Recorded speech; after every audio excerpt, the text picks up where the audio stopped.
Hi everyone, thank you for listening to Hearts Flow blog. This is Isha Whipple, also known as Lady Whip. I pray that this blog will be a blessing to your life and an encouragement to your day. God bless. A case of divine intervention. Since my gastric bypass in February of 2011, I really haven't had much complications.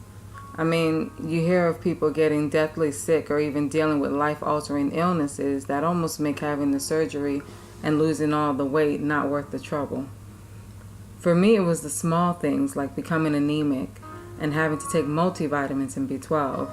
Not too bad if I say so myself. Just vitamins and an iron infusion every few months to keep my iron good. I'm okay with that. However, since my move to South Carolina in November 2014, I found myself in the emergency room for some severe stomach issues. It was like acid indigestion times 100, and it felt like it just didn't want to go away no matter what I took. My doctor then put me on omeprazole, which kept me pretty well.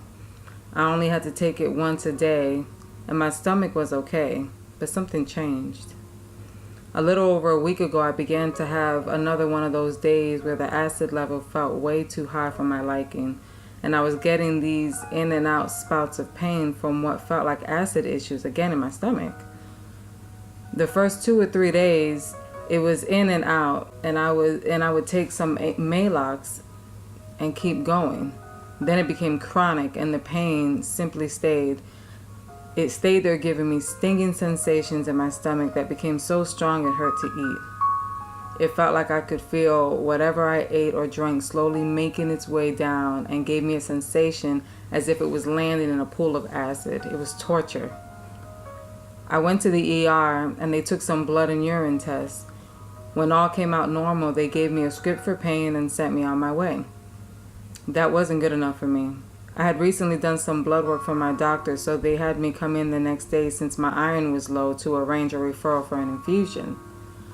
I told him what was happening with my stomach and he referred me to a bariatric surgeon. Literally the next day, I was in the bariatric surgeon's office being seen, and he immediately had me scheduled for an EGD, which is an upper endoscopy of the stomach.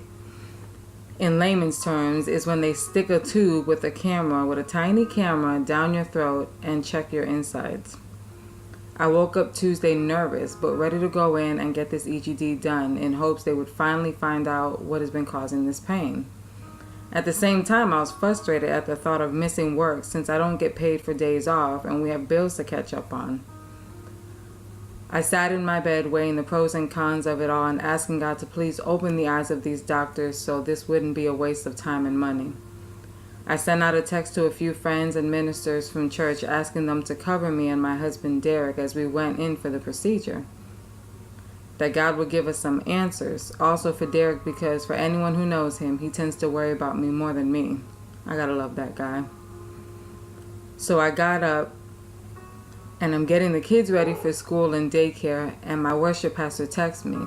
In her text, she says that in prayer, God showed her that this procedure was God's intervention to prevent an even greater issue later that would be detrimental to my health. In that instant of reading the text, a sense of relief rushed over me, knowing God was hearing my prayers that morning. But also an overwhelming sense of gratefulness hit me as well. I can't lie and say I wasn't a little scared of what was going to be revealed in the procedure, but knowing it was going to prevent a bigger issue gave me peace in the midst of it all. So I went in and had this horrible IV. Never again. It hurt so bad and it bruised immediately. They rolled me into the operating room and knocked me out. All of a sudden, I'm back in my room, groggy, and looking at my sexy husband's face again. There was a lot of talking and conversation going on, but I was too groggy to know what anyone was really talking about. Once the world became a little more clear to me, I asked Derek, my husband, what happened and what the doctor said. Derek then explained that they discovered a non-dissolvable suture that was left behind from my original surgery back in 2011, and it was not only connected to both sides of my stomach, but it had built up gunk along the years and was slowly starting to corrode inside of me, which was what was causing the pain and blockage as far as food trying to enter my stomach.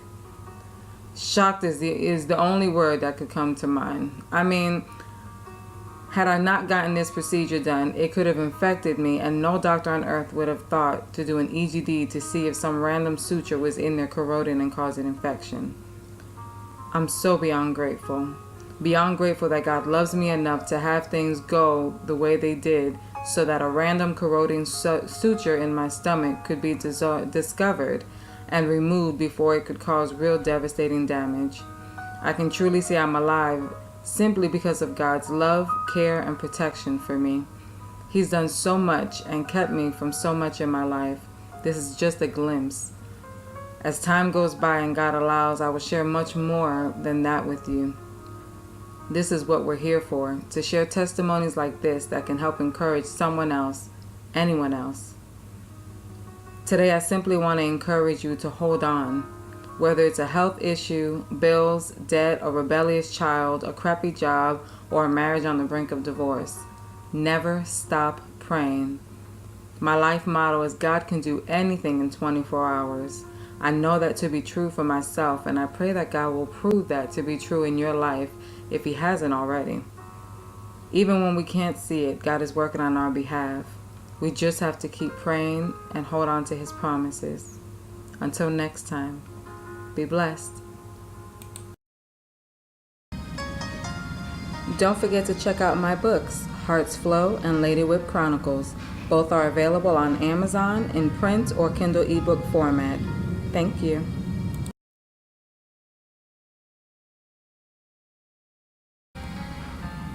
Once again, thank you for listening. Don't forget to hit the subscribe button below so you can continue to be blessed by my blog.